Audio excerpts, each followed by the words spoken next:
మాతృదేవోభవ. ఇప్పుడు మనము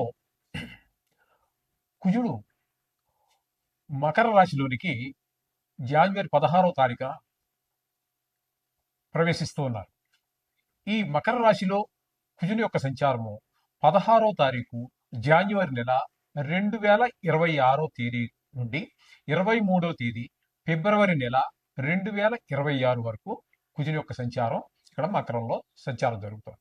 దీని వలన ఏ విధమైనటువంటి ఫలితాలు రాబోతున్నాయి ద్వాదశ రాశుల వారికి అనేటటువంటి విషయాలు మనం ఇప్పుడు చర్చించబోతున్నాము. శాస్త్రీయమైన పద్ధతిలో మాత్రమే ఉంటాయి. ఇందులో కల్పితాలు, నా యొక్క భావనలు ఇందులో చొప్పించడం జరగదు. శాస్త్రం ఎంతవరకు చెప్పిందో అంతవరకు చెప్పుకుందాం మనం ఇప్పుడు. అయితే మొదటగా కుజుని యొక్క స్వభావం ఏ విధంగా ఉంటుంది అనేటువంటిది తెలుసుకుందాం. ఆయన దేవసేనాని. దేవసేనాని అన్నప్పుడు సేనాని అనే ఆయన కొంచెం సీరియస్ గానే అందరి మీద ఉంటూ ఉంటాడు. కొంచెం ఆగ్రహంగా, కోపంగా ఉంటూ ఉండాలి. అందరి మీద భుజం మీద చేసి ఫ్రెండ్లీగా ఉన్నట్టయితే నాయకుడు అనేటటువంటి వాడికి అతని కింద ఉన్నటువంటి వాళ్ళు సబార్డినేట్స్ వాళ్ళు ఎవరు కూడా భయపడరు. వాళ్ళు సీరియస్ గానే ఉండాలి, ఎప్పుడు కోపంగానే ఉండాలి, తగినంతే మాట్లాడాలి. అంటే అనవసరమైన కోపం అని కాదు, కోపంగా ఉండాలి అంటే మొహం చూస్తూనే ఒక భయము, భక్తి రెండూ ఏర్పడే విధంగా ఉండాలి. ఆ విధమైన లక్షణాలన్నీ కూడా మనకి ఇక్కడ కుజుల్లో కనిపిస్తూ ఉంటాయి. దేవసేనాని కాబట్టి, దుష్ట శిక్షణ చేయాలి కాబట్టి ఆయన కొంచెం కోపం ఉండాలి, అంతే. అది ఆ విధమైనటువంటి పరిస్థితి అంతా కూడా కుజుడితో ఉంటుంది. ఇంకా ఆయన అన్నదమ్ముల విషయాల గురించి కూడా చాలా శ్రద్ధ తీసుకుంటూ ఉంటారు. అంటే ఆయన అన్నదమ్ములని కాదు, ఆయన మన జాతకంలో ఎక్కడున్నారో దాన్ని బట్టి, మన జాతకంలో ఉన్న దాన్ని బట్టి ఆ మనిషికి అన్నదమ్ములతోటి సౌఖ్యంగా, అదే అన్నదమ్ములతో సఖ్యంగా ఉండడం జరుగుతుందా, విరోధంగా ఉండడం జరుగుతుందా అనేది తెలుసుకోవచ్చు. అలాగే భూమికి సంబంధించి, భూమిపుత్రుడు కాబట్టి ఆయన భూమిపుత్రుడు అంటారు కాబట్టి ఆయన అతనికి భూమి అనేటటువంటి ఐశ్వర్యాలు అది కూడా ఒకటి. ఆ భూమి, ఇల్లు ఇవన్నీ కూడా ఉంటాయా లేదా అనే విషయాలు కూడా దాని ద్వారా తెలుసుకోవచ్చు. అలాగే యుద్ధం, ఎవరితో మాట్లాడినా చిన్న మాట అవతల మనిషి తప్పుగా మాట్లాడినా వెంటనే కోపం వచ్చేస్తూ ఉంటుంది, యుద్ధానికి సిద్ధపడిపోతూ ఉంటాడు.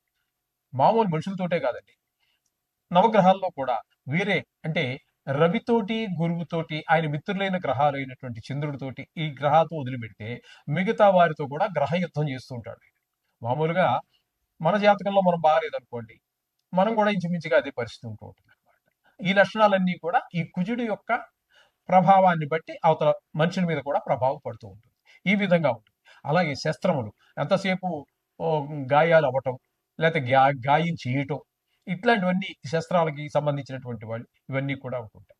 సహజంగానే వీళ్ళకు ఉన్నటువంటి లక్షణాలను బట్టి మనం చూసుకున్నట్టయితే వీరు ఎక్కువగా మిలిటరీలో ఆఫీసర్స్గా, లేకపోతే సైన్యంగా, అట్లు దాన్ని బట్టి వాళ్ళ యొక్క చదువును బట్టి మొత్తం మీద వీళ్ళు రాణించేటటువంటిది ఎక్కువగా మిలిటరీకి సంబంధించి దేశాన్ని కాపాడటం, ఇట్లాంటి వాటిలోనే వారి యొక్క ప్రతిభ బయటపడుతూ ఉంటుంది. వారు ఎక్కువగా మిలిటరీలో కనుక తీసుకున్నట్టయితే, మనం ప్రయత్నం చేసి అక్కడ వాళ్ళ యొక్క జన్మ డేట్ ఆఫ్ బర్త్ అవి తీసుకున్నట్టయితే మనం పరిశీలిస్తే వాళ్ళే 100కి 90 మంది పైన ఈ కుజుని యొక్క ప్రభావంతో ఉన్న వాళ్ళే ఉంటారు అక్కడ మీకు.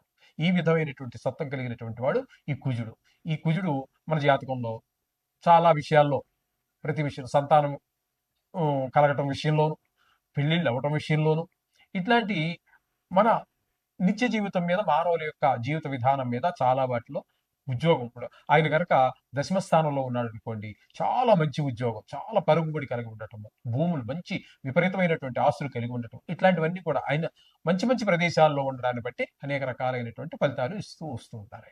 ఇది కుజుడి గురించి మనం సంక్షిప్తంగా చెప్పుకునేటటువంటిది.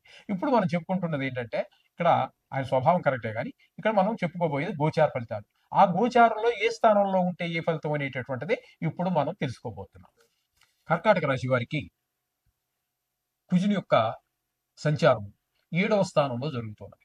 ఈ 7వ స్థానం అంటే మకరంలో ఉన్నారు కాబట్టి ప్రవేశించి, అది ఏ కాలంలో అంటే 16వ తారీఖు జనవరి నెల 2026 నుంచి 23వ తారీఖు 2వ నెల 2026 వరకు సుమారుగా 38 రోజుల పాటు మీకు సప్తమ స్థానంలో సంచారం చేస్తూ ఉన్నారు కుజుడు.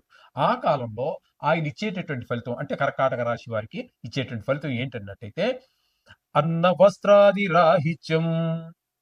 అంటే అర్థమవుతుంది కదండి, అన్నాలు వస్త్రాలకి లేకపోవటం, ఇబ్బంది పడటం. సదా క్లేశం, ఎల్లప్పుడూ కూడా కొంచెం కష్టంగా ఉండటం. స్వబంధుభి కువార్త, మన సొంత బంధువుల గురించే మనం చెడు వార్తలు వినవలసి రావచ్చు. పుత్ర భాతృణాం, అంటే పుత్ర భాతృణాం, పుత్ర అంటే సంతానము, భాతృ అంటే అన్నదమ్ములు, వాళ్ళతోటి క్రోధమస్తే, క్రోధ క్రోధ సప్తమగే కుజౌ, అంటే సప్తమ స్థానంలో గనక కుజుడు ఉన్నట్టయితే మీకు ఇంట్లో ఉన్నటువంటి అన్నదమ్ములు, పుత్రులు, వీళ్ళతో అందరితోటి కుటుంబ సభ్యులతో కూడా మనకి గొడవలు వచ్చేటటువంటి అవకాశం ఉంది అని చెప్పేసి మనకు తెలియజేస్తూ ఉన్నారు శాస్త్రం. అంచేత ఈ విధంగా కొంచెం ఆ విషయాల్లో తగు జాగ్రత్త మీరు తీసుకోండి. వీటికి పరిష్కారం ఏంటంటే లాస్ట్లో చెప్పుకుందాం. ఓకే. ప్రముఖంగా చెప్పుకోవాలి అన్నట్టయితే కుజుడు గోచార రీత్యా గోచార రీత్యా కుజుడు 3 రాసులలో మాత్రమే శుభ ఫలితములను ఇస్తాడు.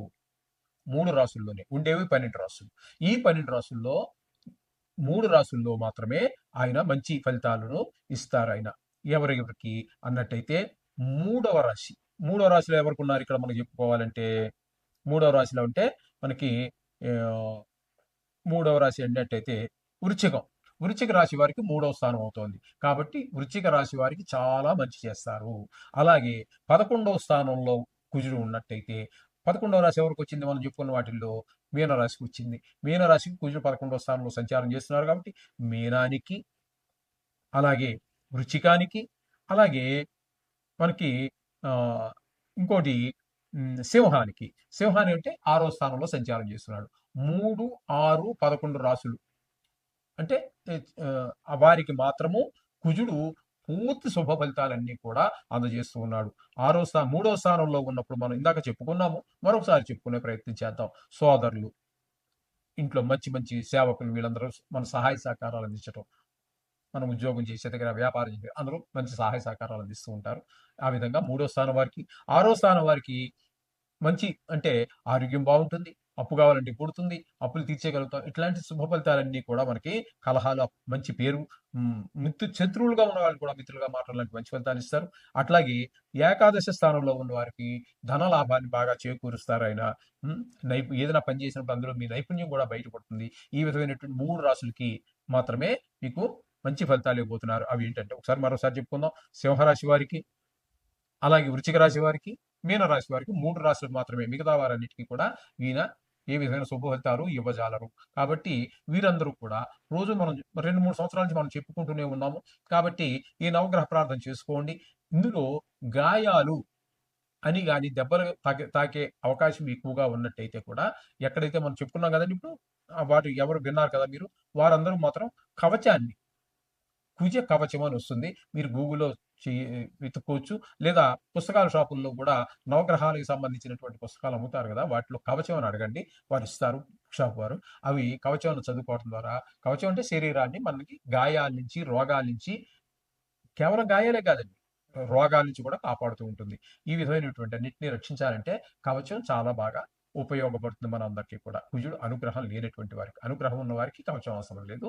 వారికి అవసరం వచ్చినప్పుడు అప్పుడు చదువుకోవచ్చు. ఈ విధంగా మీరు ఆచరించినట్టయితే మీరు చక్కగా ఈ కుజుడి యొక్క అనుగ్రహం పొందడానికి వీలవుతుంది. తద్వారా ఆయన యొక్క చెడు ప్రభావం వల్ల కలిగేటటువంటి ఈ ఈ ఏవైతే మన దుష్ఫలితాలు ఉన్నాయో వాటి నుంచి మనం తప్పకుండా బయటపడే అవకాశం. శుభం భూయాత్.